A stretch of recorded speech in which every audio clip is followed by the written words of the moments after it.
আমার কাছে মনে হয় যে এই বয়সের বন্ধুত্বটা হচ্ছে এক ধরনের ভেন্টিলেশন। ফ্যামিলি স্ট্রেস, সমাজের স্ট্রেস, পেশাগত জীবনের স্ট্রেস, সবগুলি থেকে একটা ভেন্টিলেশন পাবো।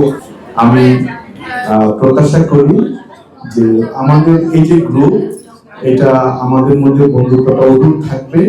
আমি অনেক দূরে থাকি, এত দূরে থেকেও আমার দেশের জন্য অনেক ভালো লাগে, দেশের জন্য মায়া হয়, এই জন্য আমি গরিব দুঃখীদের পাশে দাঁড়াতে চাই, যার জন্য এখন বন্ধুদেরকে একাত্র করলাম। বন্ধুত্বে আমরা এক, হ্যাঁ, কাজে বন্ধুত্বে আমরা এক এবং ইউনাইটেড ফ্রেন্ডশিপে